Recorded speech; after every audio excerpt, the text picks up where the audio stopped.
Essa é a história do rei mais poderoso e impiedoso de um mundo distópico, sendo reencarnado no mundo medieval de espada e magia. Ao abrir os olhos como recém-nascido, ele se depara com os seus novos pais olhando para ele cheios de amor e alegria. Eles comentam que o bebê tem os traços deles e ficam radiantes com a chegada de mais um membro da família. O pai Reynolds já chega querendo que o bebê o chame de papai imediatamente, mas a mãe Alice acha que ele tá apressando as coisas. E enquanto esses dois se divertem com o bebê, Arthur, sim, esse é o nome dele agora, tenta entender o que tá rolando. Quem são essas pessoas e por que eles estão dizendo que são os seus pais? Se eles estão falando a verdade, então isso significa que ele morreu na vida passada e agora renasceu com todas as suas memórias intactas. Arthur olha para o céu estrelado e não consegue acreditar. Depois de todas as suas vitórias e de dominar o mundo inteiro, ele foi reduzido pelos deuses a um bebê indefeso, simplesmente vergonhoso. E para piorar, agora ele precisa arrotar.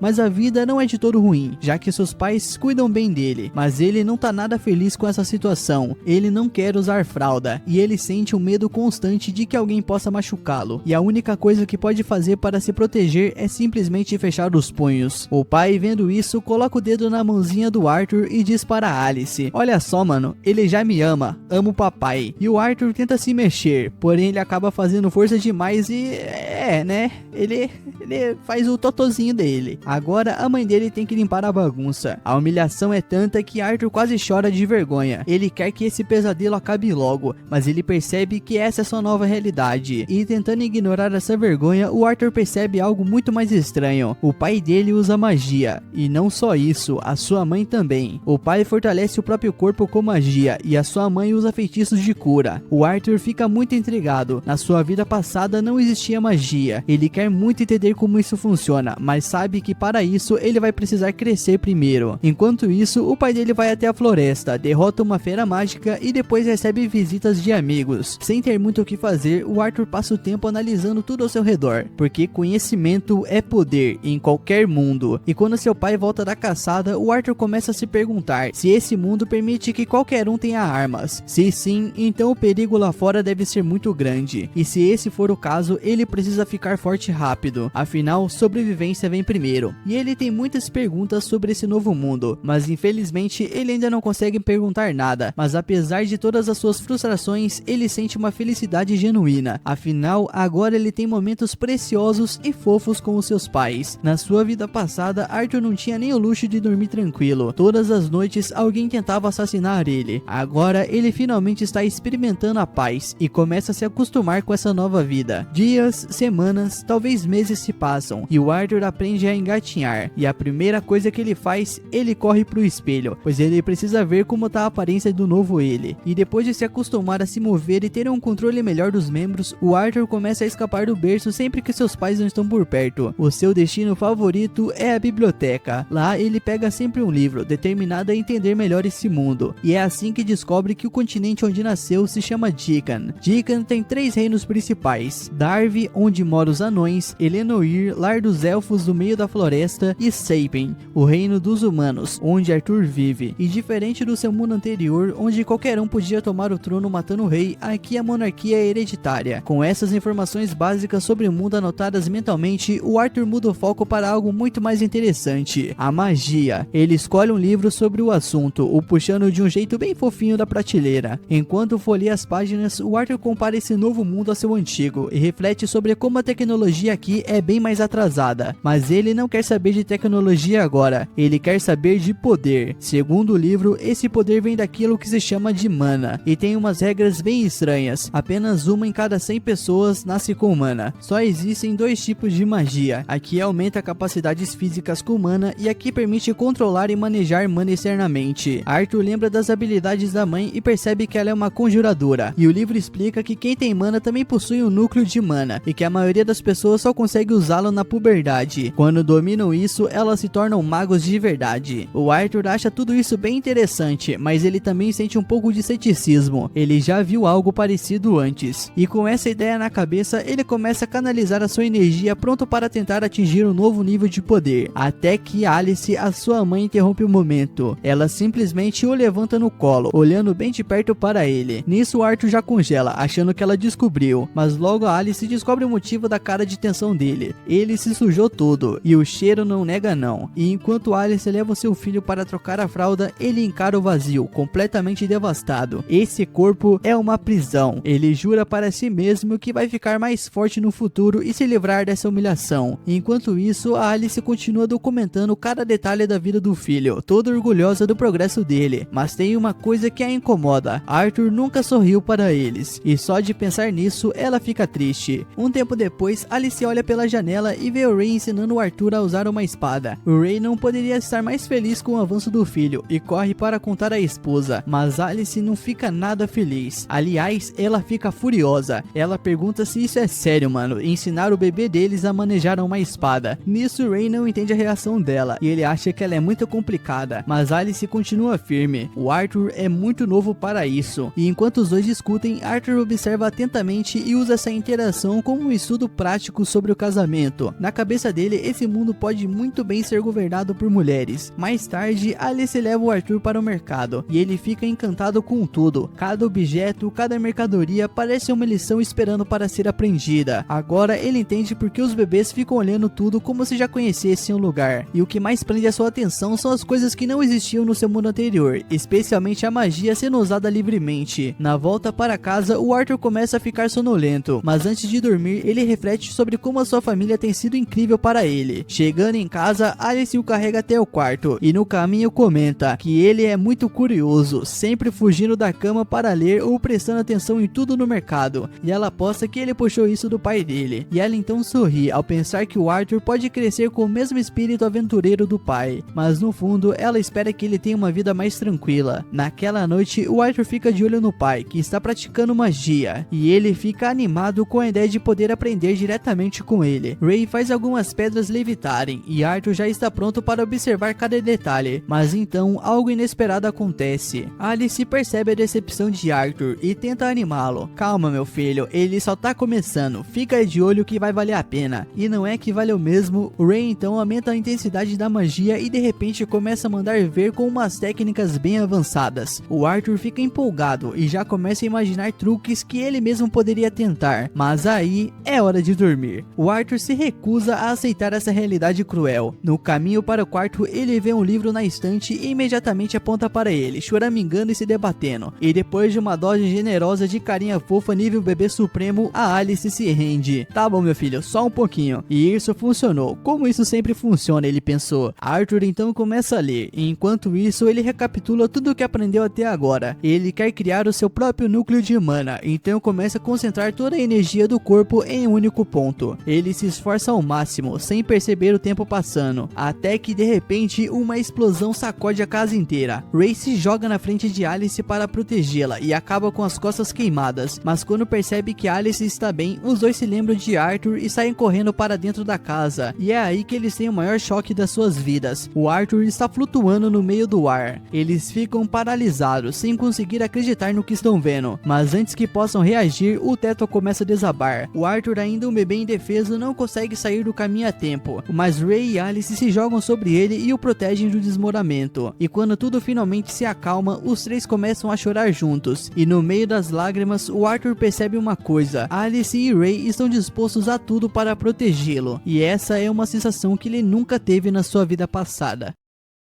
Nisso, o anime mostra o passado do Rei Arthur, que antigamente era conhecido como Rei Grey. Naquela época, um servo real foi pego tentando assassinar ele, e pela lei, o cara devia ser executado sem pestanejar, mas o conselho do rei decidiu exilar o sujeito de volta para o seu país natal, junto com toda a sua família, e todo mundo sabia que o que esperava por eles lá era pior que a morte. Desesperado e morrendo de medo, o assassino implorou para o Grey poupar a sua família, mas o nosso prota, sem demonstrar um pingo de pena, matou a esposa e a filha do cara na frente dele. Não foi por vingança, e sim por misericórdia. Uma atitude fria que mostrava o quão implacável ele podia ser. No presente, o Arthur tá passando um tempo com o seu pai Ray, que aparece com um presente, um par de luvas de combate igual às dele. Mas o nosso prota recusa, preferindo ficar com sua espada de madeira. Ele acha que com o corpo que tem agora, usar luvas diminuiria demais o alcance dele, o que seria uma desvantagem. E o Ray não insiste, ele dá só um sorriso e entra casualmente no treino que eles costumam fazer juntos. Mas hoje não é um dia qualquer. No meio da luta, o Arthur mostra que aprendeu a reforçar a sua espada com mana, e com esse truque novo, ele consegue desarmar o seu pai pela primeira vez. Vitória do Arthur. O Ray fica completamente sem palavras, chocado com o quanto o filho dele evoluiu. E mais tarde no jantar, o Ray decide que tá na hora de arrumar um instrutor de verdade pro Arthur, percebendo que ele mesmo já não dá mais conta de acompanhar o garoto. Mas a sua mãe Alice se opõe. Ela sabe que isso significa que o filho teria que ir pra cidade, longe de casa, com só 4 aninhos. Mas o Ray insiste, dizendo que Arthur agora consegue fortalecer qualquer coisa com magia, e que isso é pelo bem do futuro dele. O papo esquenta, e os dois começam a discutir sério, e o jantar vira um mini campo de batalha. Mas o nosso prota bem na dele surge com uma solução simples para resolver tudo. Que tal os dois irem com ele pra cidade? Assim Ray consegue um tutor para treinar o filho, e Alice não precisa se separar do pequeno. Os dois topam na hora, e já começam a fazer as malas. Pouco tempo depois, os amigos aventureiros de Ray, um grupo chamado os Dois Chifres, chegam pessoalmente para escoltar a família até a cidade. O Arthur se apresenta pro grupo e pro líder deles, o Adam, que diz que já conhecia o Arthur antes, embora ache que ele tão pequeno não vai lembrar. Só que o Arthur lembra sim, de tudo. Foi naquela vez em que ele explodiu a casa inteira. Os Dois Chifres apareceram para ajudar a reconstruir tudo, e o Arthur ouviu toda a conversa, descobrindo que seus pais já fizeram parte do grupo antes e decidiram se aquietar por ali. Enfim, quando o Adam termina de conversar com o nosso prota, uma mina chamada Angela chega cheia de energia e dá um abraço tão apertado no garoto que ele mal consegue respirar. E o Deran, o tanque do grupo, percebe que o menino tá sofrendo e o puxa de volta, salvando a sua vida, ou pelo menos os seus pulmões. E é aí que o nosso prota nota uma garota encarando lá do alto da carruagem, e o nome dela é Jasmine, e o olhar dela não é um dos mais acolhedores. Ela só observa, quietinha, sem dizer uma palavra. O Arthur fica vidrado nela, mas logo a Ellen se aproxima e dá um aperto de mão e se apresenta, aproveitando também para apresentar a Jasmine, mesmo que ela continue na dela. Com todos os membros dos chifres apresentados, a jornada rumo à cidade de Sirius começa. O Arthur, meio na dele, comenta mentalmente que esse sistema de transporte parece meio arcaico comparado ao mundo antigo dele, onde carros voadores eram coisa comum. Ainda assim, ele não tá achando ruim não, principalmente com a mãe sempre carinhosa ao lado. Durante a viagem, eles fazem várias paradas diárias, e em uma dessas paradas, um bando de lobos monstruosos aparece para atacar, e é aí que o Arthur sente na pele como o mundo lá fora pode ser perigoso. A Jasmine entra em ação primeiro, e com as suas adagas, ela elimina os monstros com uma facilidade absurda. Ray, Adam e o resto dos Dois Chifres também entram na briga e logo tudo tá sob controle. O Arthur, o único que só assistiu de longe, fica empolgado com a cena e já começa a sonhar em se juntar a eles na próxima luta. Mais tarde rola um banquete, e o nosso prota percebe que Alice, a sua mãe, não tá comendo nada. Ela diz que tá cheia, mas o nosso prota sente que tem algo muito estranho ali. Logo em seguida, ela nota um ferimento no braço do Ray e vai curá-lo, e nesse momento o clima muda. Todo mundo fica mais atento, discretamente vigiando os arredores para garantir que ninguém esteja observando. O Arthur entende na hora. Eles estão agindo assim porque magia de cura é rara e muito valiosa nesse mundo. Na real, o motivo de Ray e Alice viverem isolados naquela colina era justamente para manter esse segredo bem guardado. E depois do jantar, o Adam pede emprestado o Arthur para um treino. Ele quer ver com seus próprios olhos se o garoto é tudo isso que Ray diz. E o resto do grupo também fica curioso e já se junta para assistir, formando uma plateia inesperada. O Arthur, com apenas 4 aninhos, se pergunta se ninguém ali tá minimamente preocupado com ele. Mesmo assim, essa será a sua primeira luta contra alguém que não é o seu pai. E diferente do Ray, que só usava um bastão de madeira, o Adam vem com uma lança de verdade. Ok, ela ainda tá enrolada em bandagens, mas ainda assim é uma lança. Assim que o duelo começa, o Adam já ativa sua mana na lança sem perder tempo. O Arthur responde na hora usando mana, mas ele vai além. Ele canaliza a energia dos pés para ganhar uma velocidade absurda, e num piscar de olhos ele avança e acerta o primeiro golpe antes mesmo do Adam reagir. Logo depois, ele escorrega entre as pernas do adversário e recua, deixando todos de boca aberta com a sua velocidade e precisão. A luta então esquenta e eles se enfrentam de frente, mas a diferença de força bruta é gritante. O Arthur, sem força física, é simplesmente lançado longe por um golpe do Adam. No ar, ele entende rapidinho quão frágil e leve ele ainda é em combate. Mas antes que o tombo fosse feio, a Angela usa sua magia de vento para desacelerar a queda, salvando a situação. Nisso, o Deran já chega junto, puxando a orelha do Adam por ele ter exagerado contra uma criança, e lembrando que era para ele pegar leve. O Adam então já levanta as mãos, se desculpando, dizendo que se empolgou, mas foi só porque a técnica do Arthur realmente surpreendeu. E quando quando olha para o lado, ele vê a Jasmine encarando ele com uma cara estranha. Ela quer saber como ele conseguiu fazer aquilo e praticamente implora para ele ensinar. Vendo aquela expressão determinada dela, o Arthur percebe rapidinho que ela não vai desistir até conseguir o que quer. E no dia seguinte, eles seguem viagem e logo fazem uma parada num cantinho tranquilo para o Arthur continuar o treino. O Adam ensina ele a usar uma lança junto com a ajuda do pai, e depois a Ellie entra na jogada e ensina um pouco de arco e flecha, e o Arthur já vira um mini Legolas rapidinho. E com o treino finalizado, ele cumpre a promessa e dá umas aulas pra Jasmine, e a garota aprende voando. Mais tarde à noite, enquanto o Arthur tá de boas lendo um livro, a Jasmine segue encarando ele como se tivesse hipnotizada pela beleza dele, que nem existe, e logo ela tá parecendo uma stalker profissional. No dia seguinte é aniversário do Arthur e Jasmine aparece com um presente, uma adaga novinha em folha, e as outras garotas já ficam até de queixo caído quando ela começa até a ensinar o garoto a usar a arma. Cansado das brincadeiras de criança e com o coração de solteiro doendo, o Adam interrompe tudo dizendo que já tá na hora de seguir viagem. Mas antes, a Alice chama o nosso prota e ele percebe que a mãe não tá se sentindo muito bem. Quando pergunta o que ela tem, ela manda aquele clássico: "Eu tô bem, meu filho, calma lá", o que ele claramente não acredita nem um pouco. Seguindo viagem, o grupo é atacado por bandidos. Eles pulam na carruagem e se posicionam pra batalha. Os inimigos lançam uma chuva de flechas, mas a Angela segura o tranco com uma barreira mágica. O Arthur, olhando pela lateral, percebe que estão completamente cercados. O chefe dos bandidos, um cara com uma cabeça em formato de cubo, manda que eles não machuquem as mulheres e as crianças, porque quer vendê-los depois. Os bandidos então partem para cima com tudo, e a Alice tenta manter o Arthur calmo, mesmo morrendo de medo. Mas mesmo antes deles se aproximarem, o Duran detona vários com uma explosão, e o Ray começa a socar geral. O Adam também entra em batalha com a sua lança, e a Jasmine se movimenta com as suas adagas. O Arthur só assiste tudo, e finalmente entende: os membros dos dois chifres são absurdamente bons, cada um no seu estilo, mas o problema é que tem bandidos demais, e eles não têm como segurar por muito tempo, e depois de muito esforço, o grupo começa a cansar, e os inimigos continuam vindo. Em um movimento tenso, o Ray é arremessado contra a carruagem e desmaia, e o chefe feioso dos bandidos se aproxima de Alice e de Arthur. Vendo o pai desacordado, os dois saem correndo da carruagem, mas o Ray recobra a consciência e manda eles pararem. Mesmo arrebentado, ele se levanta para segurar a barra. Ele pede que o Arthur leve a sua mãe e fuja, mas esse moleque teimoso que só insiste em ficar e lutar. E é aí que o Ray solta a bomba: a Alice tá grávida. Se você não sacou até aqui, mano, meu Deus do céu. E o Arthur entende da hora o motivo dela estar doente esses dias. Sem perder mais tempo, o Arthur agarra a Alice e começa a correr com ela. O chefe dos bandidos manda capturarem os dois, mas o Ray parte para cima com tudo. E quando parece que eles vão ser pegos, o Adam e Jasmine surgem do nada, jogando facas nos inimigos, abrindo caminho. O resto do grupo também se une para segurar os bandidos, enquanto o Arthur e a Alice escapam. E correndo, o nosso prota reflete sobre quem ele já foi um dia, alguém que tirou tantas vidas, e agora tá ali com medo de perder a própria. O pensamento deixa ele furioso, mas o único poder que ele tem naquele momento é correr com todas as forças daquelas perninhas. Depois de um tempo, o nosso prota sente que tem algo muito estranho vindo nas montanhas, e ele olha para cima. Lá está um sujeito bem suspeito prestes a atacar com magia, e sem pensar duas vezes, ele empurra a mãe para longe e acaba levando o ataque sozinho, perdendo o equilíbrio e despencando do penhasco. Enquanto ele cai, ele decide que não vai fazer essa viagem pro além sozinho, e usando a adaga que ele ganhou da Jasmine, ele lança o negócio no inimigo, acerta a perna do cara e ainda arrasta o infeliz montanha abaixo com ele. O Deran e a Angela tentam usar magia para salvá-lo, mas o nosso prota já tá longe demais para que aquela magia alcance a tempo. No meio da queda, ele começa a refletir sobre a vida, enquanto lá de cima, a mãe dele observa desesperada com a mão esticada, na esperança de agarrá-lo. Só que ao ver o filho caindo, ela não segura a emoção e começa a chorar. O nosso prota, por outro lado, sente que valeu a pena. Ele conseguiu proteger quem mais ama, mesmo que isso custasse a própria vida. A única tristeza que bate é a de não poder ser o irmão mais velho que tanto queria. Mas é claro, o poder do protagonismo salva ele, e o nosso prota sobrevive à queda, mas ele acorda cara a cara com uma criatura gigantesca e nada amigável. O susto é real.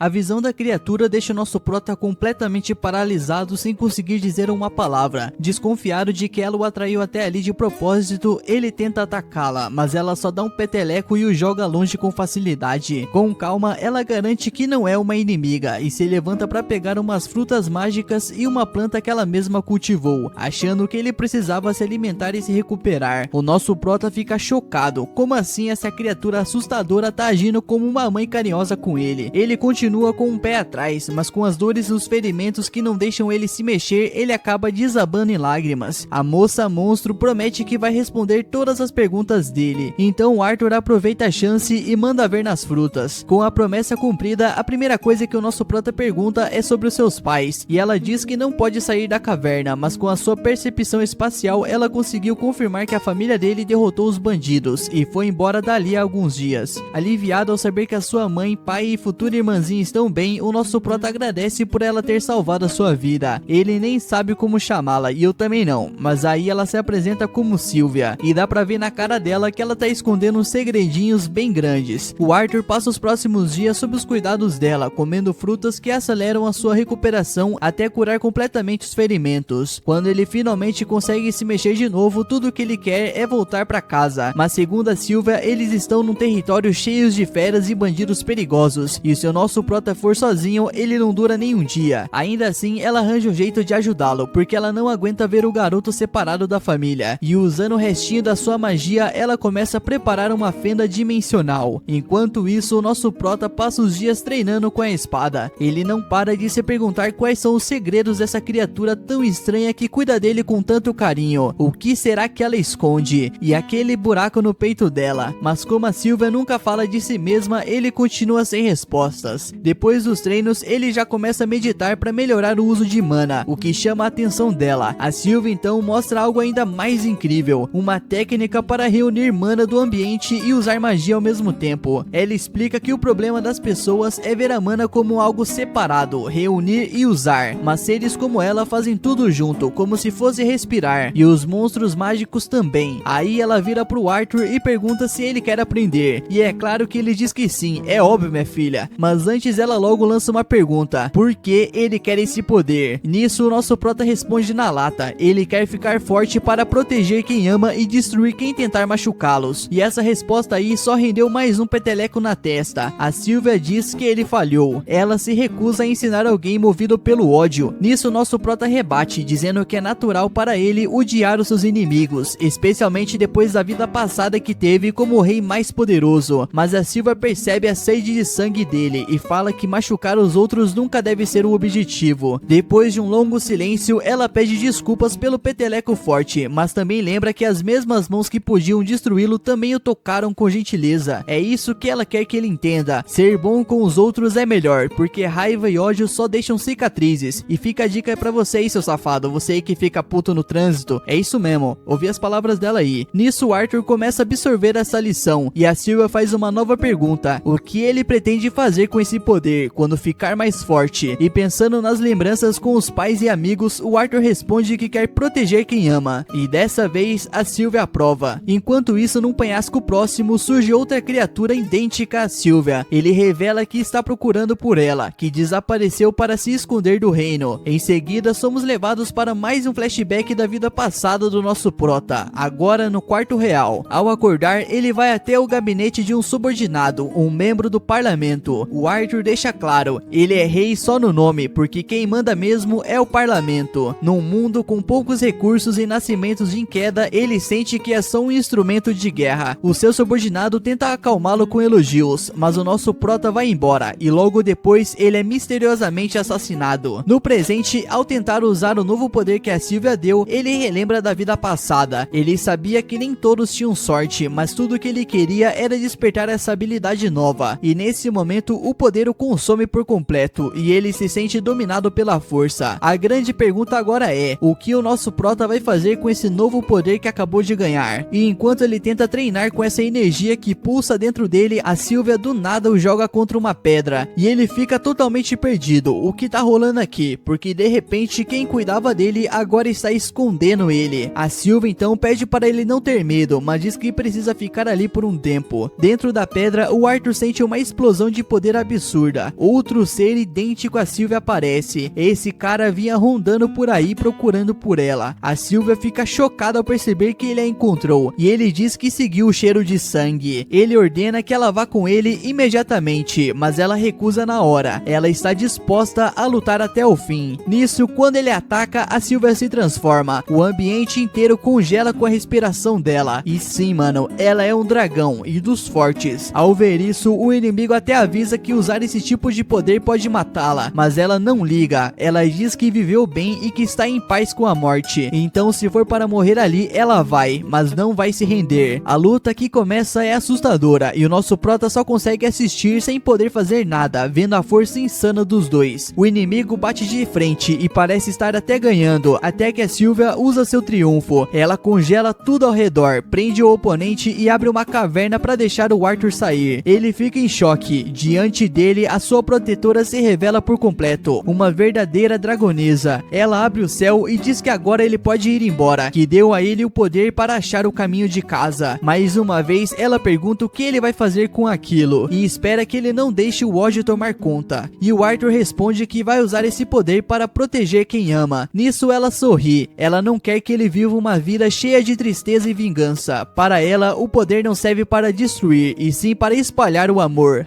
Faz o L. A resposta dele toca o coração dela, e antes de deixá-lo ir, a Sylvia entrega um ovo de dragão e uma pena. Ela pede que ele enrole o ovo com a pena. Quando ela o toca, uma energia absurda invade o corpo dele, e uma linha brilhante, tipo uma tatuagem mágica, começa a surgir do dedo até o braço, rasgando até a camisa. Ela confessa que poderia ter mandado ele para casa antes. O Arthur achava que ela o manteve ali por segurança, mas a verdade é que ela gostava da companhia dele, conversar e se conectar com alguém. Fazia tempo que ela não sentia isso. A presença dele foi um presente. O Arthur sente o mesmo, ele aprendeu muito com ela, e agora ele se despede em meias lágrimas, triste por não poder protegê-la. Ela o tratou com tanto carinho, deu forças e ensinamentos, e ele não pôde retribuir, e isso o machuca. Mas para ela isso não importa. A Sylvia viveu uma vida da qual se orgulha, e com um sorriso, o Arthur diz que não importa se ela é uma dragonesa ou um monstro. Para ele, ela é da família. Ela dá uma risada e provoca. Como ele pode dizer isso se ele já tem uma mãe esperando em casa? Ele pensa um pouco e responde: então você é minha avó, minha filha. E essa palavra pega em cheio. Avó. Até para uma dragonesa como a Sylvia, aquilo é demais. Ela começa a chorar e pede para ele repetir. E quando ele a chama de avó de novo, ela se deita devagar, com um ar de paz no rosto. O Arthur então pega o ovo e a pena, e o céu se abre. É hora de ir. Mas ele não quer. Ele pede para ela ir junto, mas ela não responde. A passagem então se fecha e a Sylvia desfaz o mundo selado. O seu inimigo recupera as forças. A Sylvia então desaba no chão como se estivesse morta. O inimigo então se aproxima, duvidando que ela, com tanto poder, tenha morrido por um ataque simples. Ele vai chegando perto, curioso, mas é só encenação. A Sylvia abre os olhos e libera uma explosão de mana tão absurda que ninguém sobreviveria. A caverna toda treme, a explosão alcança até a superfície. Enquanto isso, o nosso prota caminha chorando de volta para casa. No céu, ele ainda ouve a voz dela. A Sylvia lembra de não esquecer tudo o que conversaram. A tristeza faz parte, mas ela pede que ele sorria mesmo com ela no peito, que não lute por vingança, mas siga em frente devagarzinho, com um passo de cada vez, mudando o mundo com gentileza. O Arthur ainda duvida que consiga, mas a Sylvia lembra de quem ele é. Ele é o Rei Grey, o rei mais forte. Ele pode tudo. Ela implora: não preencha o coração com raiva ou dor. Viva uma vida feliz. E ele fica surpreso por ela ter sempre sabido quem ele realmente era. É um momento forte e cheio de emoção. A voz dela então se apaga no vento. E o Arthur, já de volta à terra, guarda com cuidado os presentes dela na mochila. Com uma nova força e propósito, ele começa a caminhar de volta para casa, determinado a mudar o mundo, com um sorriso no rosto e um passo de cada vez.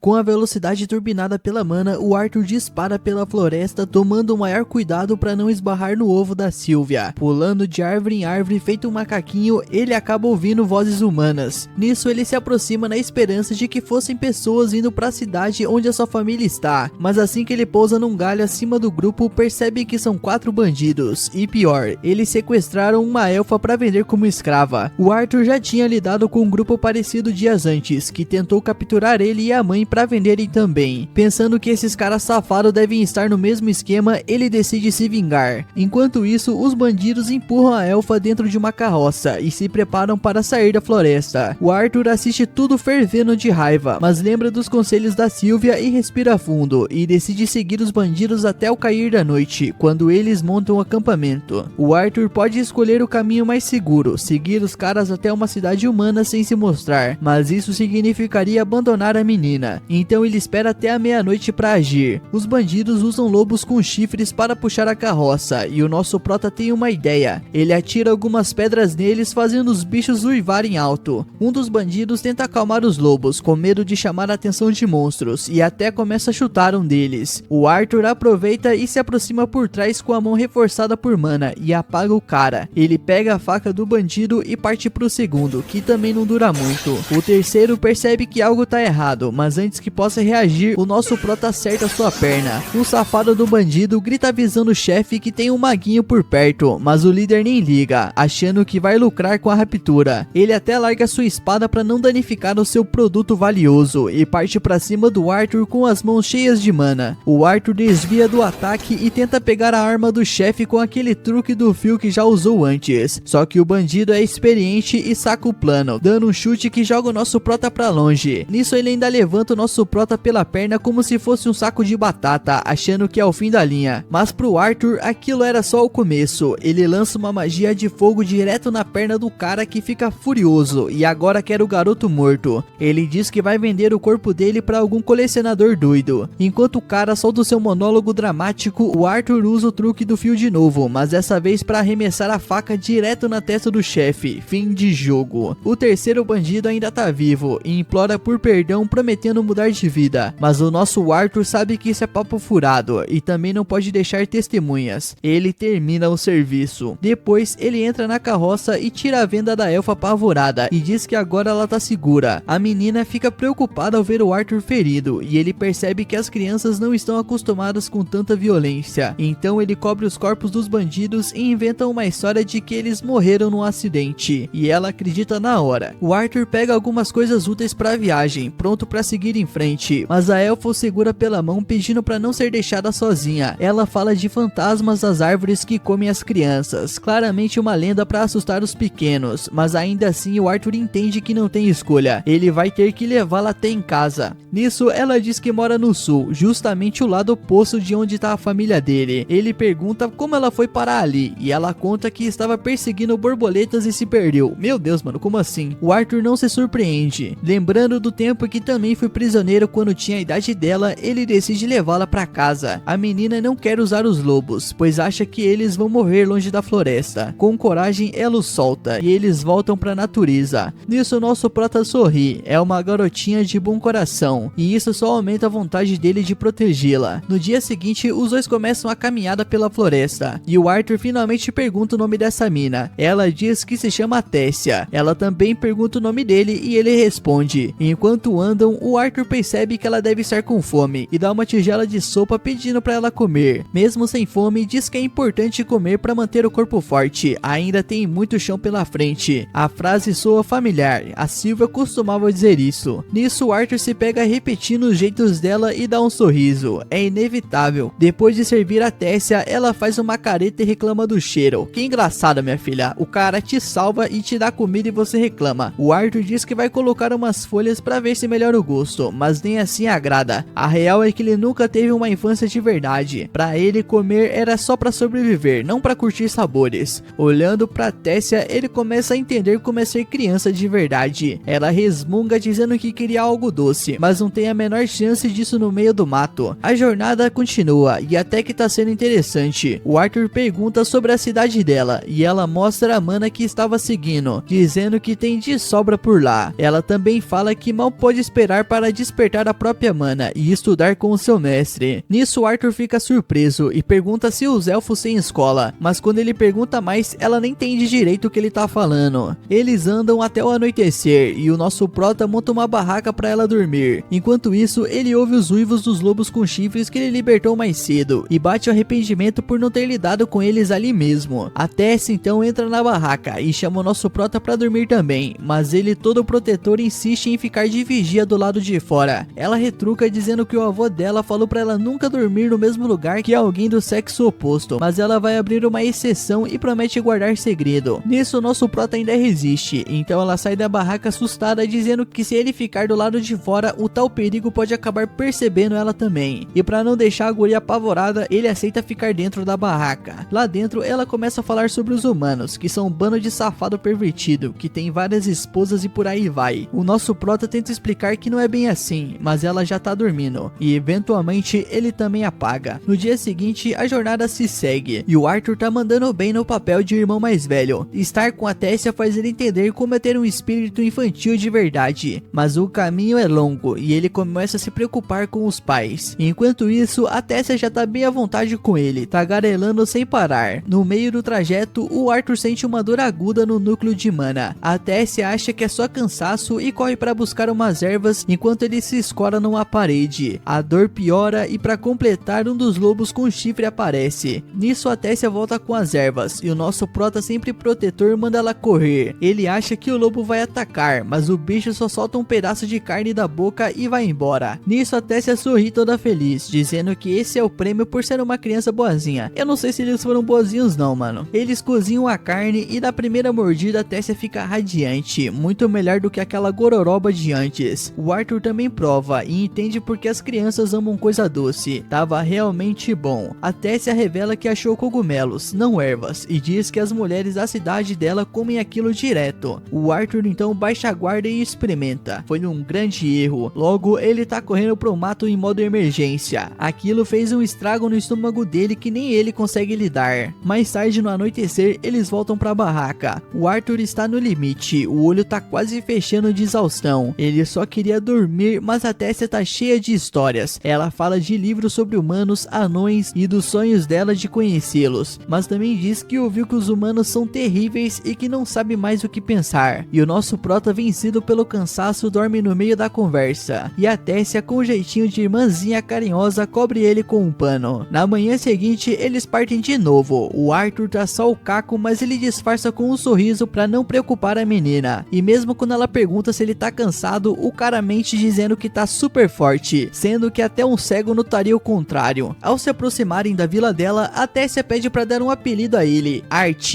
O Arthur responde na brincadeira, chamando ela de Claro, Sua Alteza Real. Ela não leva muito na esportiva e diz que só queria fazer ele se sentir como um amigo, mas a amizade é algo que o Arthur mal conheceu na vida, então dá pra entender o jeito dele. Ela segue na frente e vê uma abertura no meio do nada. O Arthur nem percebe, mas ela chama a sua atenção já pendurada na beirada, esticando a mão pra ele. Na dúvida se vai ou volta, ele pega a mão dela e entra. Do outro lado, ele cai no chão exausto, e antes que consiga respirar direito, guardas armados o cercam, dizendo que rastrearam eles pelo buraco de teleporte. De repente, os caras prendem o nosso prota e encostam uma espada no pescoço dele. O Arthur então grita por Tessia, só pra vê-la parada ali sem nenhuma expressão no rosto.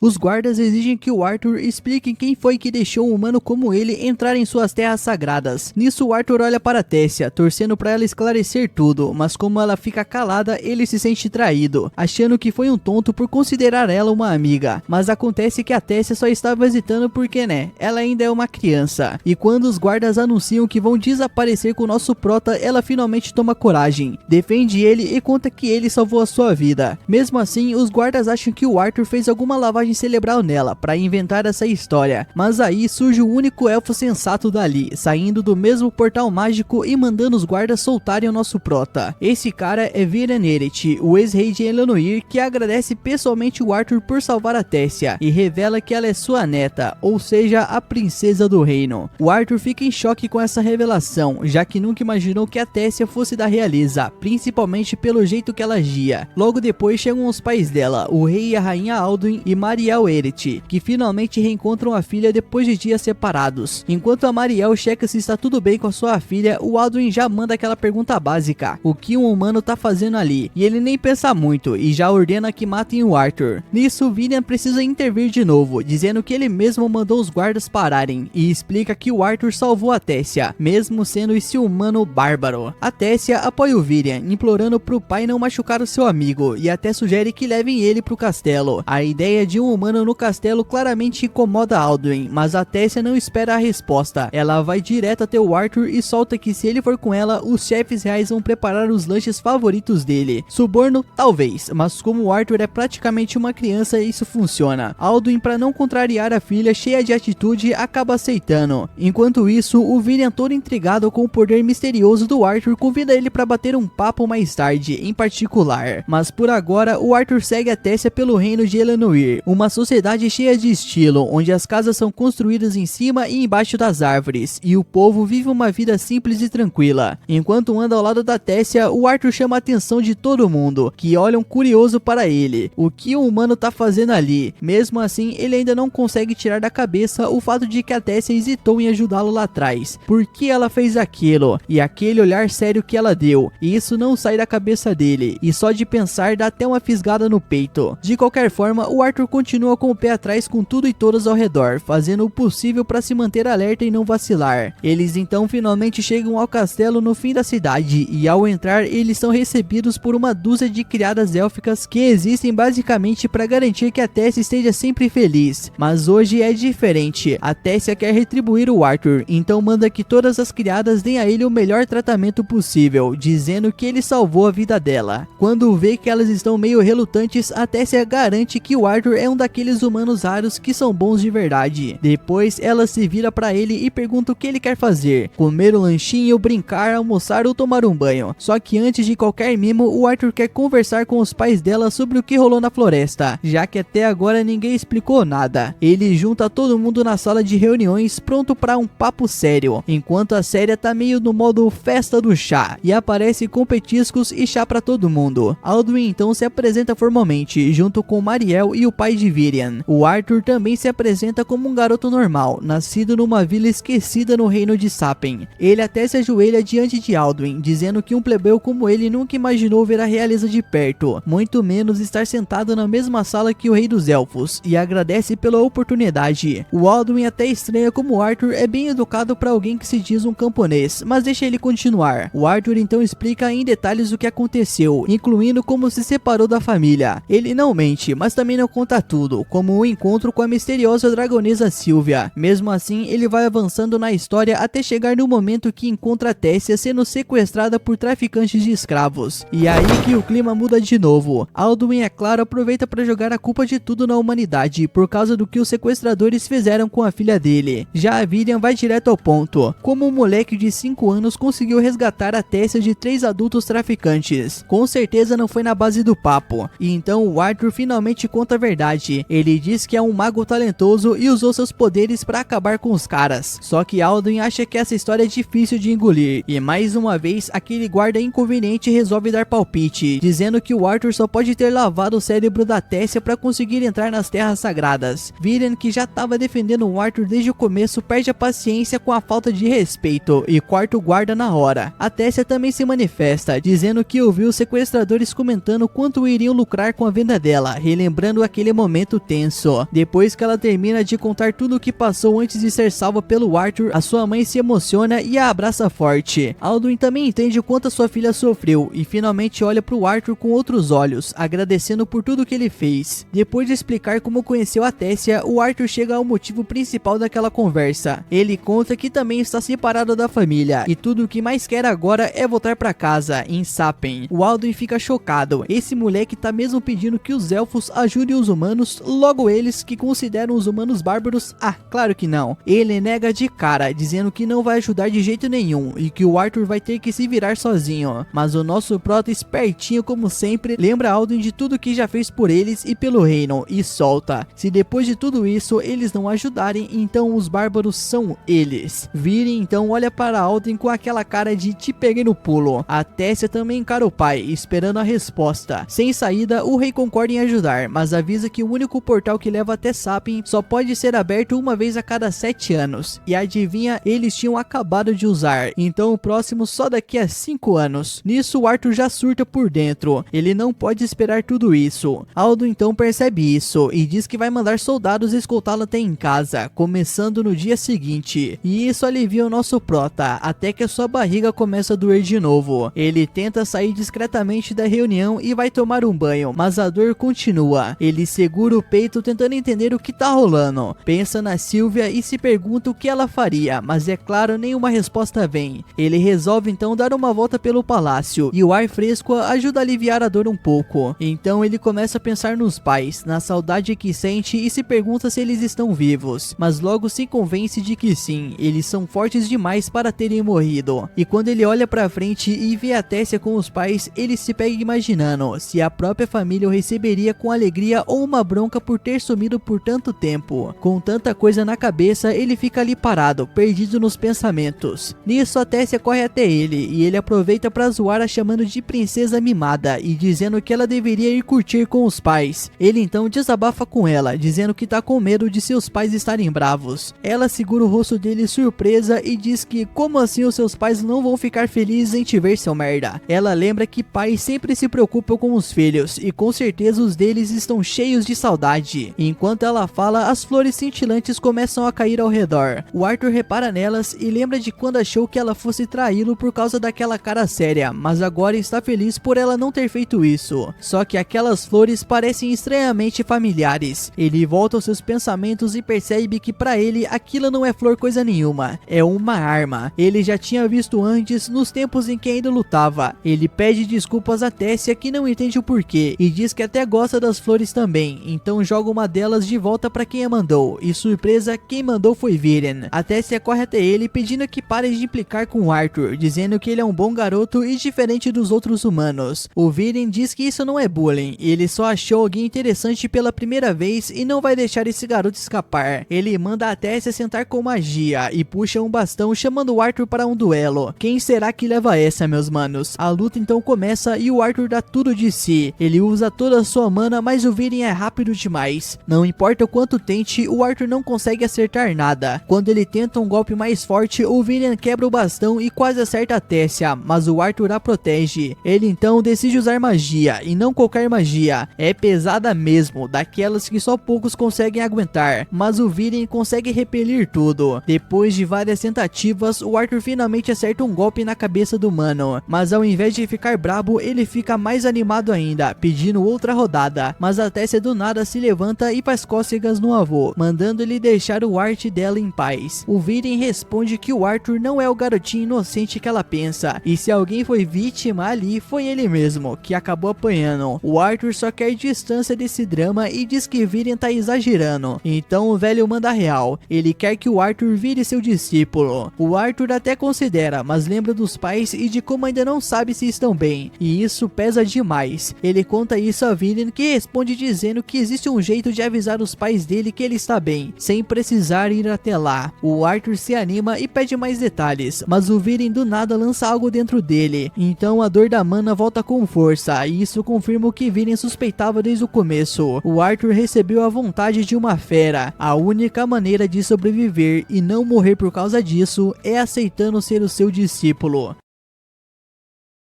O Arthur fica completamente travado, sem conseguir se mexer. O coração dele dói pra caramba, e quando ele tenta segurar a dor, uma aura sombria sai do peito dele. Ela vira uma criatura estranha e assustadora. Com medo, o Arthur fecha os olhos se perguntando se esse bicho é um tipo de representação das neuras internas dele, ou das responsabilidades. A criatura tá quase atacando quando uma voz bem familiar chama por ele. É a Tessia. A voz dele acalma o coração do nosso prota e faz ele despertar. Quando ele abre os olhos, ele vê a Tessia sentada em cima dele e começa a se perguntar o que tá acontecendo. A Tessia dá um bom dia, mas ele ignora e finge que vai voltar a dormir, chamando ela de monstro do sonho. Nisso, a Tessia avisa que o avô tá esperando ele lá fora. Como o Arthur não dá bola, ela simplesmente puxa ele da cama e manda ele arrumar o cabelo bagunçado. Nisso, ele retruca, dizendo que o cabelo dela parecia da Medusa até uns segundos atrás. Enquanto ele se troca, a Tessia pergunta se ele vai mesmo ficar ali, e o Arthur responde que ainda não decidiu, chamando ela de princesa. A Tessia já tá de saco cheio de tanta formalidade, já que eles são amigos, e dá um belo beliscão nas costas dele, avisando que vai ficar muito brabo se ele chamar ela de princesa de novo. Depois de se arrumar, o Arthur sai do castelo com a Tessia e vê uma carruagem onde o Alduin tá implorando pro Viren não deixar o Arthur ficar por ali. Alduin e a esposa Marielle continuam com aquele preconceito bobo contra humanos, como a gente já sabe, mas o Viren não dá ouvidos e entra na carruagem, deixando claro que gosta do Arthur e que a decisão já tá tomada. A Tess escuta a conversa e mais uma vez defende o nosso prota, dizendo que ele salvou a vida dela e merece ficar. O Alduin também admite que é grato, mas nem tanto a ponto de deixar um humano sujar o território sagrado deles. O Viren se irrita de vez e manda o filho calar a boca, lembrando que ele devia ser o rei mais poderoso da terra. Depois diz pro nosso prota e a Tessia entrarem logo na carruagem. Um tempo depois, já na estrada rumo à casa de um velho amigo do Viren, a Tessia acaba dormindo no ombro do nosso prota. O Viren pede para ele deixar ela descansar, já que ela acordou cedo por ser um dia importante pro futuro do Arthur. O velho avô fica todo sentimental, dizendo que a Tessia viveu isolada e que o motivo dela não ter amigos é que todo mundo só tentou se aproveitar dela. Por isso ela se mantém distante. E aí o nosso prota entende porque ela fica tão braba quando ele chama ela de princesa. E o Viren ainda diz que a Tessia só sorri quando tá com o nosso prota e agradece ele por ser amigo dela. E isso faz o Arthur perceber o quanto ela gosta dele e quão gentil esse velhinho safado é. A partir dali, ele decide confiar de verdade em Viren. A carruagem então chega ao destino, uma casa que parece ter saída do Senhor dos Anéis, tipo a casa do Frodo. O Arthur fica curioso para saber quem mora ali, já que o ex-rei foi pessoalmente visitar. De repente, o Viren, que tava todo sério até agora, bate com o pé na porta como um velho rabugento, chamando a dona da casa de bruxa velha. E quando não tem resposta, ele encosta o ouvido na porta e toma um baita de um susto quando ela abre com tudo, jogando ele longe e dizendo que consegue ouvir muito bem e que ele não precisa gritar no ouvido dela. Nisso, o Viren se levanta e apresenta a senhora mal-humorada como Reina Darkassen. Segundo ele, ela é uma maga especial, capaz de realizar o pedido do Arthur. O nosso prota fica animado e diz que é uma honra conhecer ela. A Reina então curte a educação do garoto e manda os três entrarem. Nisso, Arthur dá uma olhada e só vê um balde cheio de água. Aí ele pergunta na lata como ela vai ajudar ele a falar com os pais sem nenhum equipamento por perto. E a Reina explica que é uma vidente, uma maga que consegue ver partes do passado e do futuro de alguém. Ela tenta usar os poderes no Arthur, mas se surpreende por não conseguir ver muita coisa, chamando ele de especial. O Arthur diz que não quer saber o seu futuro, ele só quer que seus pais saibam que ele tá vivo. A Reina então pede para ele olhar no reflexo na água e pensar forte nos pais. Quando ele faz isso, ela usa sua magia. E aí o Arthur consegue ver a mãe Alice e o pai Ray almoçando e ainda sofrendo com a perda dele. Era o aniversário do Arthur, inclusive. Os dois lembram no dia da tragédia e como ainda não conseguiram superar. Agora, vivendo na cidade, o Ray entrou para a segurança local, enquanto a Alice cuida da casa e do bebê que tá esperando. Os dois então começam a chorar, mas aí o nosso prota aparece falando com eles, dizendo que tá bem, tá vivo e que tá no território dos elfos. Ele explica que tá usando magia para se comunicar e avisa que ainda não pode voltar porque tem algo errado com o corpo dele, mas pede que não se culpem e promete que vai ficar bem, encerrando a conversa dizendo o quanto ama os dois. A Alice então abraça o Ray, emocionada por saber que o seu filho ainda tá vivo, e o Arthur fica com os olhos cheios de lágrimas. Ele não quer ver os pais daquele jeito, e ali naquele momento ele faz um juramento. Ele vai ficar forte o suficiente para nunca mais deixá-los sofrer assim. Viren decide aceitar o Arthur como discípulo, mas claro que as coisas não seriam tão simples, já que Alduin e Mariel não estão nem um pouco felizes com a ideia de um humano morar na cidade dos elfos. Viren e a Tessia vão bater um papo com Alduin, e a Tessia insiste que o garoto que estão tentando expulsar salvou a vida dela 2 vezes. Se forem teimosos, é como dizer que os elfos pagam o bem com ingratidão, mas Alduin não tá nem aí pra isso. Ele tá pensando no povo dele e teme que os outros elfos não aceitem o Arthur por ali. Aí o Viren entra no papo e diz que nunca teve um discípulo antes, então se ele tá escolhendo o Arthur é porque realmente acredita no garoto. Sem saída, com aquele carinho que ainda sente pelo pai e pela filha, o Alduin acaba aceitando deixar o Arthur ficar, mas ainda tá encucado se o povo vai aceitar. Ele pergunta a Viren quem vai se responsabilizar caso tudo dê errado, e sem nem piscar, o Viren diz que assume tudo. Então o Alduin e a Mariel vão lá fora receber o Arthur. Alduin chega até ele e admite que foi meio rude no começo, e diz que o problema nunca foi com o nosso prota, mas sim com a forma como os humanos são vistos. O Arthur percebe a mudança no clima. O mesmo cara que queria ele fora dali, agora tá quase dando um tapinha nas suas costas. Alduin realmente ama sua família e faz de tudo por ela. Ele até aperta a mão do nosso prota num gesto de boas-vindas, mas a Tessia tem uma ideia melhor. Ela desafia o pai. Se ele tá mesmo de boa com o nosso prota, então deixa ela levar o garoto pra conhecer a cidade. E como a notícia de que o o Arthur vai ficar já se espalhou, o Alduin não tem mais o que perder. A Tessia, toda feliz, pega o nosso prota pela mão e arrasta ele pelas ruas da cidade. Ela vai mostrando as pessoas interessantes por ali. É a primeira vez do Arthur na cidade élfica e ele fica impressionado com a aparência do povo. A Tessia fala de uma lojinha que vende doces e frutas e sai puxando ele para chegar antes da muvuca. Mas no meio do caminho, um elfo jovem esbarra de propósito nele. O Arthur, todo educado, nem se incomoda e até pede desculpa, mas o moleque olha com desprezo e solta que o nosso prota contaminou ele com o seu corpo humano e diz que não adianta o Virian querer, porque ele nunca será aceito ali. Normalmente o nosso prota deixaria para lá, mas ele andou aprendendo umas travessuras com a Tessia e essa era uma boa hora para mostrar. O garoto encara a Tessia e diz que estar com Arthur só vai manchar a boa fama dela. Ele se apresenta como Freyt Ivar e, se achando, se oferece para acompanhar a Tessia até em casa. Ela avisa que ele tá passando dos limites, mas o Arthur tem outro plano. Ele faz uma reverência exagerada e troca o nome do garoto para Iversur em vez de Ivar, o que soa quase como um xingamento. A Tessia entende na hora e cai na risada, mas o moleque saca o deboche também, e todo orgulhoso ele desafia o nosso prota para um duelo. Desafiar alguém por lá não é algo comum, todo mundo para ver. Se o Arthur recuasse, ele estaria envergonhando o Virian e a família real, então ele aceita mesmo com a Tessia dizendo que não precisava. O Fate vai para cima todo convencido, mas o nosso prota simplesmente resolve com um único soco que derruba o moleque no chão. A Tessia não se surpreende, ela já tinha avisado que o Arthur não era fraco. Como o outro foi teimoso, agora ele que lide com as consequências. Ela puxa o nosso prota e manda ele correr, e ele vai rindo. Com o tempo, o Arthur vai se acostumando com a Tessia e começa a curtir a companhia dela. Eles saem juntos, comem juntos e até estudam juntos. Sempre que alguém tenta zoar com ele, ela está lá para defender. Um dia depois de um desses passeios, ela fica com ele num parapeito e comenta que o treinamento começa no dia seguinte. Ela pergunta como ele se sente com isso e nota que ele tá meio pensativo, e então ela quer saber o que tá pegando. O Arthur lembra de uma conversa que teve com Virian. O velho lembrou ele que está numa terra estranha, sem família nem amigos por perto, que não vai ter apoio de ninguém, mas mesmo assim o Arthur escolheu ficar e treinar. O Virian avisou que o treinamento seria puxado, o mais difícil de tudo que ele já enfrentou, mas o Arthur topou, e então o Virian mandou ele esquecer a dor na mana no coração por enquanto. O Arthur então olha para a Tessia com empolgação e diz que tá pronto, que já passou por muita coisa, já lutou ao lado do pai e que mesmo sabendo que nada disso se compara ao que vem pela frente, ele vai encarar com tudo. A Tessia também estica a mão, dizendo que vai dar o melhor dela também, mas dar o melhor pra quê? O Arthur pergunta. Ela explica que é pra nunca deixar ele ficar mais forte que ela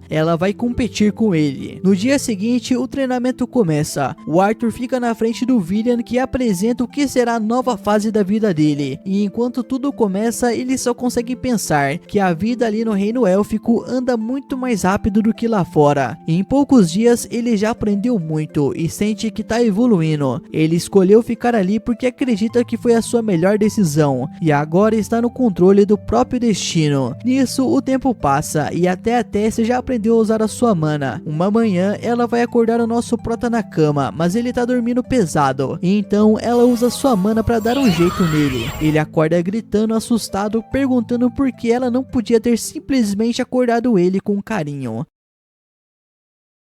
O Arthur sai lá pra fora e vê o Vivian indo pra uma reunião misteriosa. Curioso, ele se pergunta sobre o que é isso, mas antes que ele possa pensar muito, a Tessia chama sua atenção. Ela simplesmente preparou um hambúrguer pra ele, mano. Só que antes mesmo dele reagir, ela já manda: você vai ter que agradecer direitinho pelo meu esforço, viu? Só que o nosso prota quer que se foda. Ele simplesmente devora o hambúrguer e manda na lata, que tá bem mais ou menos, só pra dar aquela provocada. Depois do café da manhã, os dois vão pro campo de treino. Eles começam trocando uns golpes na mão mesmo, sob os olhos atentos do Virian. E em pouco tempo, ele entrega as espadas de madeira pros dois e deixa o treino mais intenso. À medida que os dois vão se acostumando com as espadas de madeira, o Virian resolve levar o treino para outro nível. Quando terminam a sessão de porrada, ele reúne os dois e começa a falar sobre magia. Segundo ele, quem desbloqueia mana nesse mundo pode desenvolver uma entre 4 afinidades elementais: fogo, água, vento ou terra. O de sempre, né mesmo? A afinidade depende um pouco da raça da pessoa. Elfos, por exemplo, tendem a ter uma ligação com o vento, enquanto outras raças mandam melhor com água ou terra. Os anões são muito bons em terra e fogo, e os humanos, por motivos claramente protagonísticos, têm potencial para controlar todos os 4 elementos. Mas calma aí, meu mano, isso não quer dizer que um humano consegue controlar todos de uma vez. Cada pessoa só tem uma afinidade com um elemento, e essa afinidade é totalmente aleatória. O Viri ainda comenta sobre casos raríssimos, quase lenda mesmo, de humanos que conseguem controlar mais de um. E olha, eu tô começando a achar que claramente, com certeza, o Arthur é um desses, né?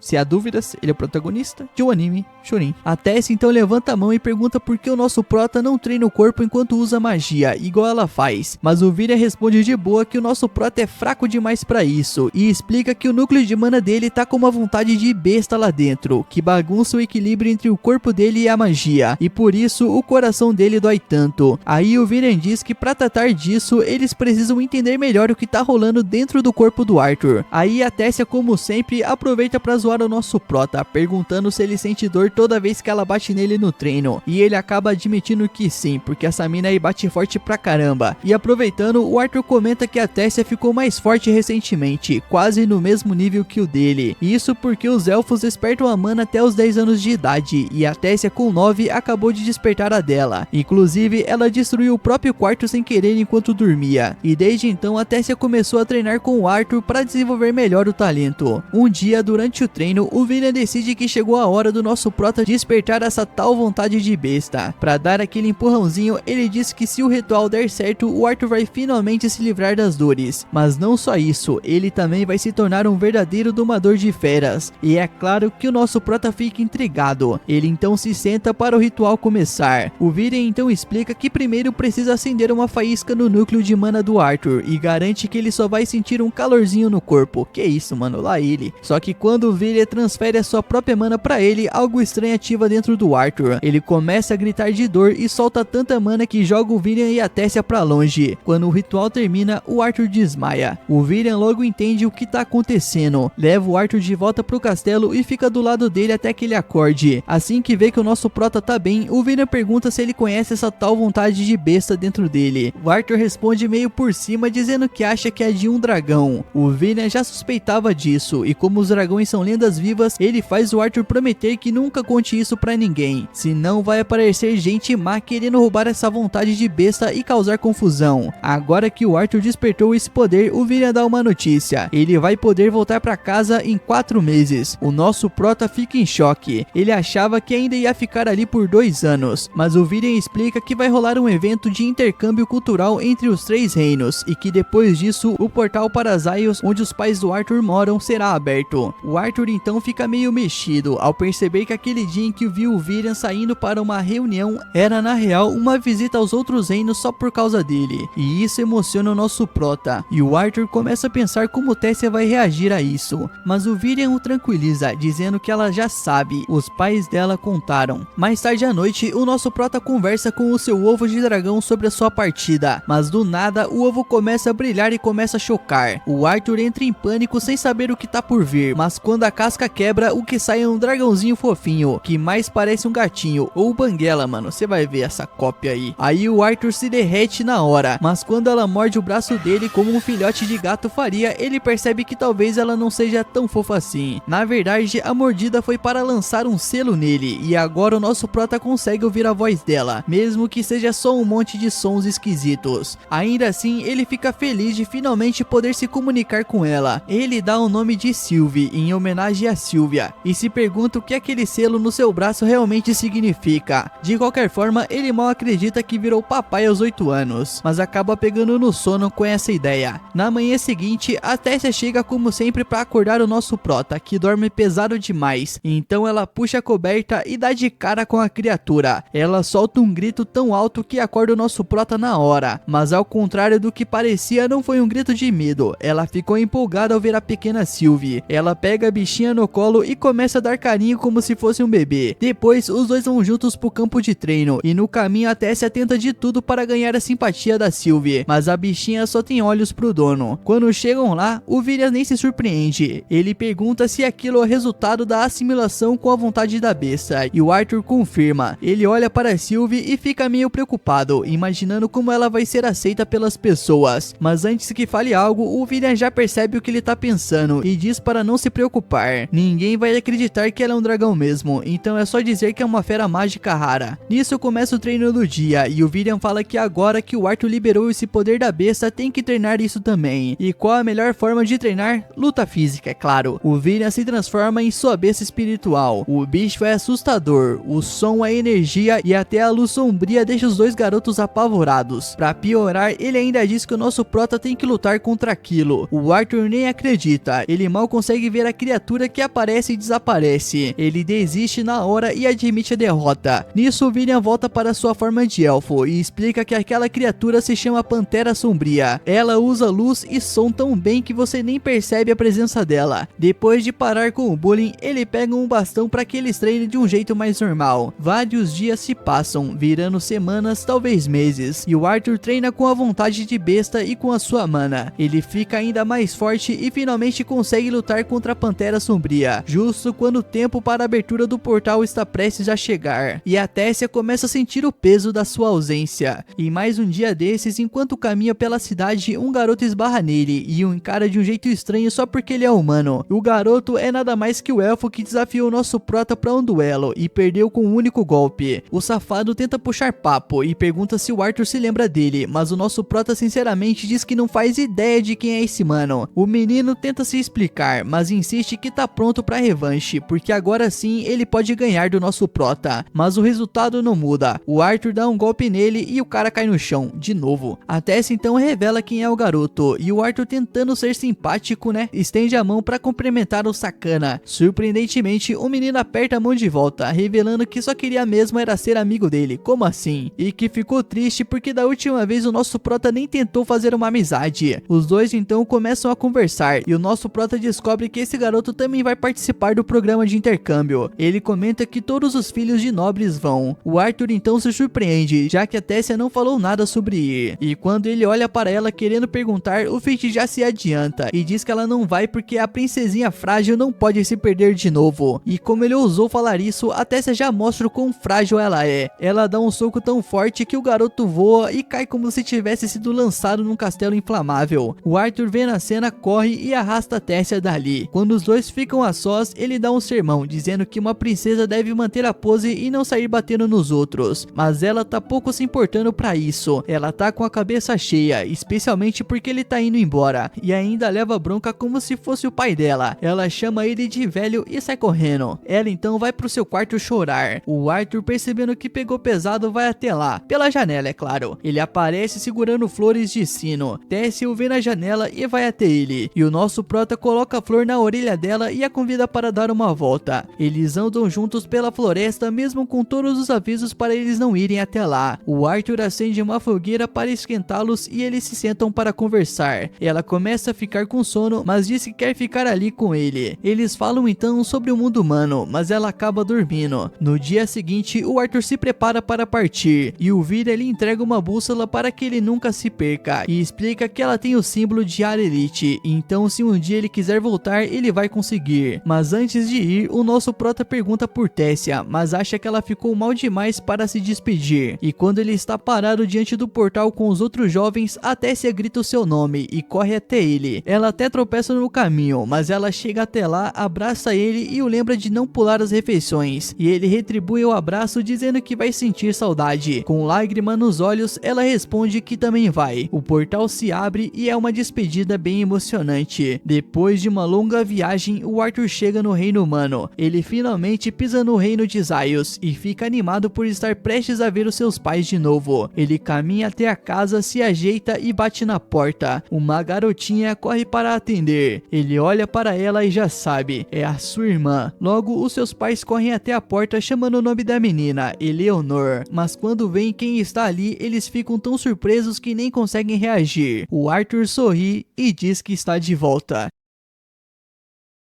A Alice e o Reynald mal conseguem acreditar no que estão vendo. O Arthur está ali bem na frente deles. Os dois o abraçam com força, emocionados por tê-lo de volta. Nisso, a filhinha deles comenta com Alice que ela não devia estar chorando, e o Arthur olha para a garotinha percebendo que ela é sua irmãzinha, e que ele daria a vida por ela sem pensar duas vezes. Ele se ajoelha diante da menina, se apresenta como seu irmão, e a Helena fica surpresa por finalmente ver quem ele era. Aí logo depois, o Arthur entra em casa, e Alice começa a bombardear o garoto com perguntas sobre o tempo em que ele esteve longe. Ele garante que está tudo certo, e até o Reynald entra na conversa pedindo para Alice pegar leve e parar de sufocar o menino. Enquanto isso, Eleanor começa a ficar com os ciúmes da atenção que os pais estão dando para o Arthur, mas Alice pede para que ela tente ser amiga dele, já que ele é o irmão das histórias que ela sempre ouviu, e o nosso prota diz que estava doido para conhecê-la também. É então que o bebê dragão Sylvie pula direto nos braços da menina. Com os ânimos mais calmos, o Arthur começa a contar tudo o que aconteceu depois que se separou da família, mas é claro, ele omite a parte de Sylvie, por não saber como os pais reagiriam, e diz que sobreviveu à queda por pura sorte. Ele fala sobre como salvou a Tess e ficou no reino de Elf,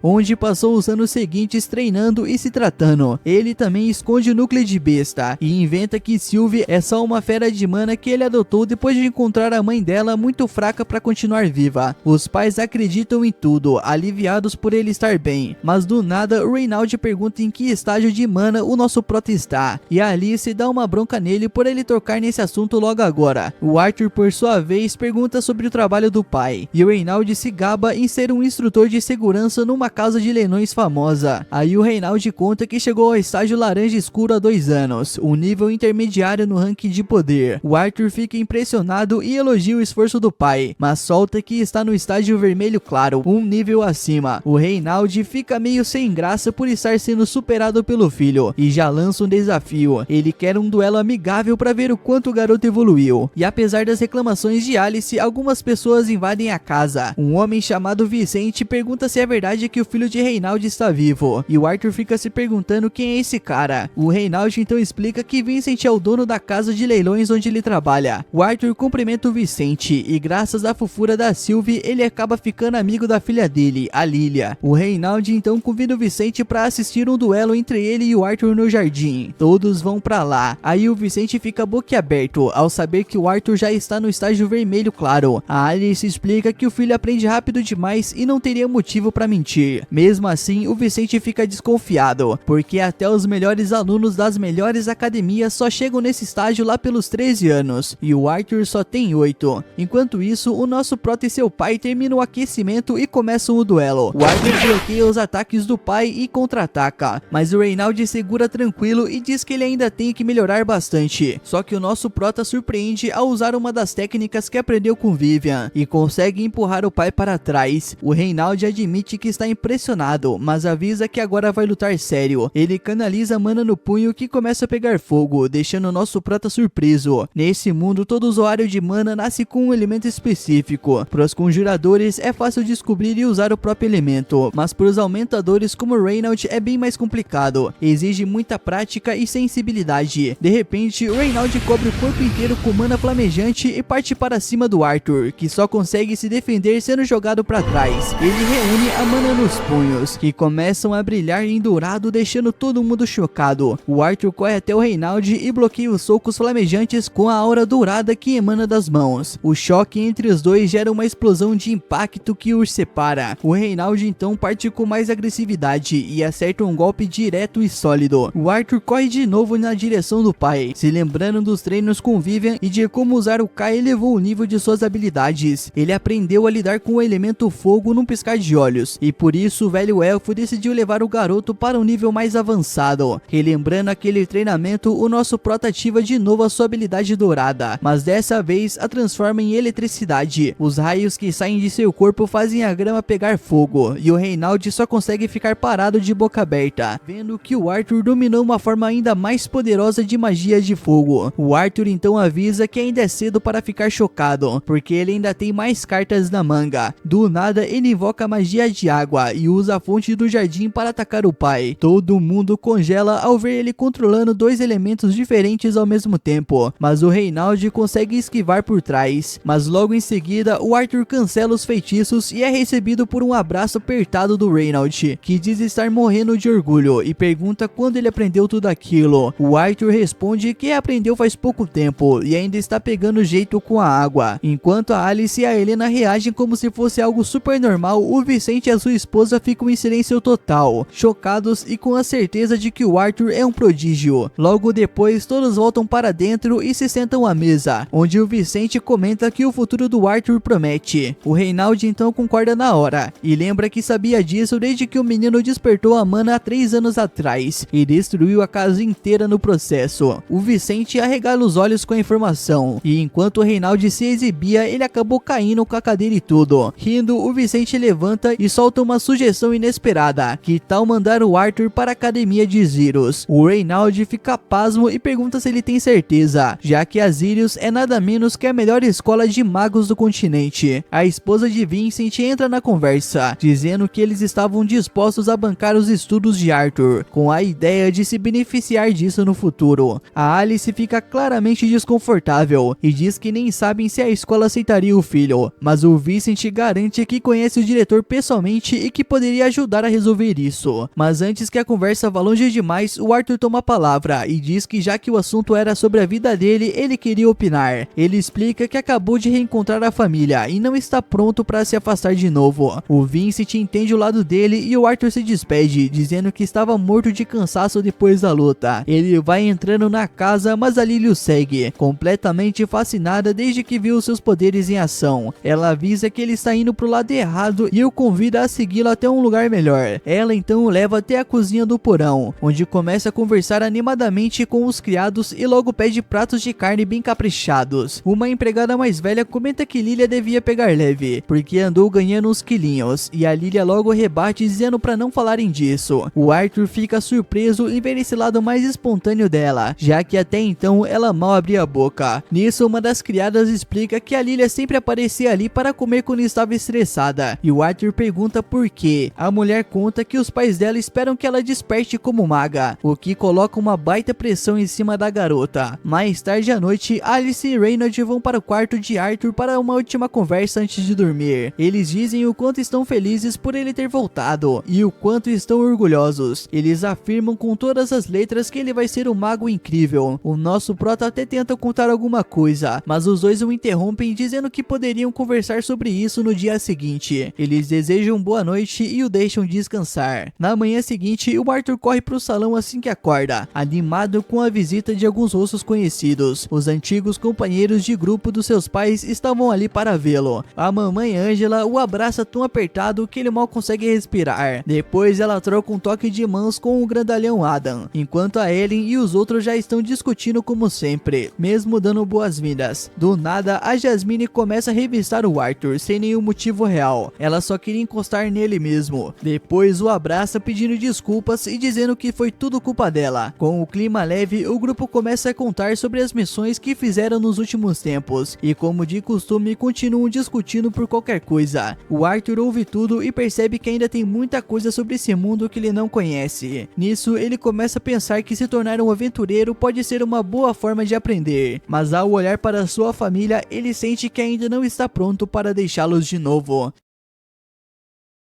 No dia seguinte, o Arthur começa a meditar e do nada o tempo meio que dá uma pausa. Talvez seja alguma técnica super apelona que ele esteja aprendendo, mas o esforço é tanto que ele só aguenta por alguns segundos antes de ficar acabado. Aí chega a Sylvie e só a fofura dela já dá aquela motivada. O Arthur a abraça todo emocionado por ela estar ali com ele, até que ela solta a bomba mais fedorenta da história e faz o coitado desmaiar só com o cheiro. O Arthur leva ela pro banho e dá um banho de respeito, mesmo contra a vontade dela. Vendo a bichinha lutando contra a água, ele tenta explicar que eles não podem ficar com a aparência ou o cheiro de quem caiu no esgoto, ainda mais morando na mansão mais rica da cidade. Falando neles, o Arthur lembra de ter ouvido uma das empregadas comentando que os pais da Lilia estão todos estressados porque a filha ainda não despertou a mana. Eles querem que ela vire uma empregada, mas a Lilia não liga muito pra isso, já que tá sendo mais incômodo do que solução. Voltando pra Sylvie, o Arthur percebe que ela tá começando a espirrar por ficar molhada demais. Ele seca ela direitinho e termina o trabalho, quando do nada a Alice aparece com a galera toda e avisa: é hora do Arthur tomar um banho decente também. Ela leva ele pro barbeiro mais extravagante da cidade, que chama o Arthur de diamante no lixo, mas promete deixar ele brilhando. Depois de sei lá o que esse barbeiro fez, porque eu não vejo diferença nenhuma, o Arthur sai de lá todo estiloso e chama a atenção de geral. A senhorita Chibita até comenta que agora sim ele está apresentável para entrar na casa de leilões deles, e Alice explica que o lugar vive recebendo realiza, então precisavam mesmo dar um tapa no visual do garoto. Mas em vez de se sentir bem, o Arthur só fica com autoestima lá no chão, achando que antes ele parecia um lixo. Enfim, a Chibita resolve mostrar a cidade de Zairos para ele. A galera então vai pro mercado e a Alice compra várias roupas novas pro nosso prota, e mais tarde, depois das compras, o grupo vai se divertir na praça da cidade, perto da estátua do rei. Mas aí uns estudantes da academia de magia aparecem e jogam alguma coisa no Arthur, bancando os valentões. Nisso o Arthur ignora sem querer arrumar briga e os caras vão embora. A Lilia comenta que esses estudantes se acham reis por serem magos, mas o Arthur não tá nem aí pra isso. Eles seguem andando até que o Arthur sente uma aura estranha vindo de uma loja. Lá dentro encontram vários núcleos de besta mágica que, segundo Chibita, servem para aumentar a força de quem os usa. O Arthur já conhece o conceito, afinal a Sylvie veio de um desses, mas não sabia que rolava esse comércio por aí, já que no reino élfico isso é fora da curva. A Chibita, toda enciclopédia, explica que alguns núcleos raros têm vontade de besta dentro, e que isso eleva absurdamente o preço. Até os mais baratinhos começam em 100 moedas de ouro, o que daria para manter a família do Arthur por gerações. Ela conta que ela e o marido vão colocar alguns no próximo leilão, e promete deixar o Arthur encostar em um deles, o que aparentemente é um baita privilégio. O Arthur finge ficar feliz, mas por dentro já tá de boa com a vontade de besta que tem. De repente, a Lilia fica cabisbaixa, e a Chibita saca o motivo. A menina quer o núcleo para ver se consegue despertar a mana, mas a Chibita corta o assunto dizendo que não funciona assim, e que não vai gastar uma fortuna com a filha que, bem, não tá entregando muito, digamos assim. A Lilia insiste que dá pra achar o mais barato, mas a mãe bate o martelo e avisa que fim de papo. Depois disso, eles vão almoçar, mas o Arthur não curte tanto a comida. Ele tá mais preocupado com o estado da Lilia. Ele entende o que ela tá passando. O pai deposita muitas expectativas nela, e é por isso que ela está desesperada para despertar logo. O Arthur pensa em ajudar, já que a família dela ajudou muito a dele, mas quando vai falar com ela, percebe que ela sumiu. Ele sai procurando e encontra a Lilia numa loja de armas, tentando comprar um núcleo baratinho com as economias que juntou. O Arthur então a impede, dizendo que mesmo se ela conseguir, isso não vai fazer a mana dela despertar. Esse mundo não é do tipo pague para ganhar, mas a Lilia insiste, dizendo que é injusto ela nascer sem talento enquanto o Arthur é todo especial. A discussão esquenta e a Lilia acaba trombando sem querer em um estudante da academia de Zairos. Ela pede desculpas na hora, mas o cara que tá com mais dois não tá a fim de perdoar. Os três mimadinhos querem dar uma lição nela, e o dono da loja nem tem coragem de se meter. O Arthur então se adianta, prestes a soltar magia, mas Chibita chega bem na hora, encerra o barraco e se apresenta como chefe da família de Elia. Aí quando os estudantes descobrem quem ela é, eles recuam rapidinho, afinal a família dela banca parte da academia. Mas antes de ir embora, ainda soltam umas provocações. As meninas voltam para casa com o Arthur e contam tudo pro Vicente. Ele fica aliviado que a confusão acabou antes do Arthur detonar os três valentões. Mesmo assim, ele pede para Lilia e o Arthur pegarem leve com as atitudes, principalmente o Arthur, já que em breve ele vai entrar na academia de Zairos. E é aí que a Lilia descobre que o Vicente tá bancando a vaga do Arthur na escola. Ela entende errado e acha que o pai escolheu investir no Arthur em vez dela, porque ela não vale a pena. Ela fica super abalada e solta um odeio vocês pros dois e sai correndo. Mesmo com todo esse climão, o Arthur não deixa a situação afetar ele. Ele entende que a menina falou aquilo no calor do momento, e mais tarde ele vai até a porta dela para chamá-la pro jantar. Ele bate algumas vezes, mas ela não responde. A Sylvie chama a atenção dele pro funcionário que tá ali perto, e o cara conta que a Lilia nem tá no quarto e leva o Arthur até onde ela está. Enquanto isso, a Lilia tá num momento reflexivo pesado, pensando em tudo que rolou e como ela acha que desapontou os pais. Ela lembra de quando era criança e só queria dar orgulho pro pai, que sempre quis que ela fosse uma maga, mas a vida não foi como ela imaginava. Ela pensa como a mãe sempre falou que não precisava correr, e como o pai nunca deixou de acreditar nela, dizendo que doaria o que fosse para garantir uma vaga para ela na escola. Mas ouvir ele dizendo essas mesmas palavras para um garoto recém-chegado partiu o coração dela, e isso a fez se sentir ainda mais mais inútil, como alguém cheio de recursos, mas sem talento. Mas o Arthur chega nessa hora e tira ela desses pensamentos. Ele fala que os pais dela estão preocupados. Ele sente culpa por ela estar se sentindo assim e pensa em pedir desculpas, mas percebe que isso poderia soar meio falso, mesmo sendo sincero. E às vezes pedir desculpa nem adianta, principalmente quando você não fez nada de errado. Felizmente é ela quem se desculpa. Ela diz que não queria machucá-lo e que ficou mal por não conseguir despertar a magia até agora. Desde que ele chegou, ela tem se sentido deixada de lado, como se todo o carinho do pai tivesse ido pra ele. O Arthur nega, toca no rosto dela e vê que ela se ilumina com o gesto. Ele diz que entende como se sentir para trás e conta sobre o lugar onde aprendeu magia e sobre uma garota que conheceu lá. Ele mostra a flor de sino que até cedeu pra ele e ela gosta também. Ele explica que o Vincent só tá animado e confia nela, tanto que ainda acredita no potencial dela. Ele pergunta se ela quer aprender magia e ela responde que sim. E nesse momento o Arthur entende que por mais que o Vincent tente ajudar, ela sempre vai achar que é só pra torná-la uma empregada. Mais tarde, os pais dela descobrem que a filha sumiu e vão tirar satisfação com o Arthur, mas ele revela que mandou ela pro mesmo lugar onde aprendeu magia. O Vincent se irrita, dizendo que mesmo que a intenção fosse boa, ele deveria ter pedido permissão. O Arthur então responde que foi decisão da própria Lilia, e se os pais soubessem, ela poderia ter desistido. E ele entrega uma carta que ela deixou. Nela, a Lilia pede desculpas e diz que sabe que não é útil e que só vai voltar depois de despertar a magia, por mais que demore. O Vincent então cai de joelhos. Ele percebe o seu erro. Ele passou a ideia de que ser maga era o único jeito de ser valorizada na família, e agora ela se sente um fardo por não conseguir. Ele chora, dizendo que mesmo que ela nunca desperte, ela sempre vai ser a sua filhinha querida e importante. Nesse momento, o Arthur chama por Lilia, perguntando se ela ouviu, e ela aparece, dizendo que foi tudo uma pegadinha.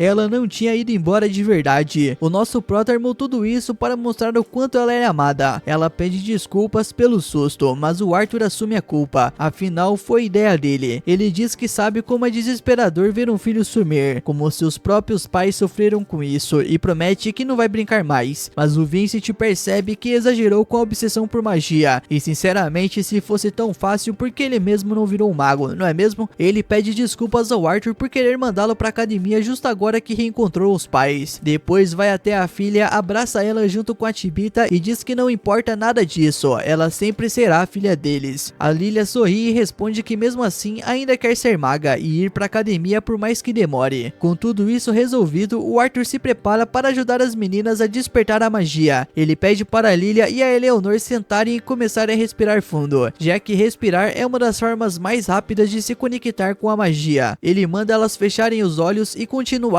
até verem luzes brilhantes. Como previsto, a Eleanor diz que viu umas estrelas, mas elas sumiram. Ele diz que foi porque ela parou de respirar e manda ela continuar. A Lily então, por outro lado, não vê nada e começa a ficar aflita. O Arthur então se aproxima e dá uns tapinhas nas costas delas, tentando sincronizar o mana dele com os delas. Logo, a Lilia vê as estrelas e diz que parecem com a flor de sino que ele mostrou. Os pais dela ficam radiantes e organizam uma festa para comemorar esse marco. Durante a festa, o Arthur diz que ela vai precisar de uns 2 anos de treino para pegar o jeito, mas que se continuar respirando do jeito que ele ensinou, vai dar tudo certo. Enquanto isso, um homem chega na cidade com várias seguranças. Aposto que é o rei. Ele ouviu falar de um leilão e veio só para ver o que tá rolando. E o que será que isso significa pro Arthur? Descubra no próximo episódio, meu mano, porque esse foi o resumo do episódio 9. Eu espero que você tenha gostado, e se gostou, mano, já comenta aí alguma coisa para engajar no vídeo e deixa o seu like. Se puder também, se inscreve no canal e ativa as notificações para você não perder a próxima parte. Tamo junto e lembre-se, meu mano, o Drezinho Nimes ama você.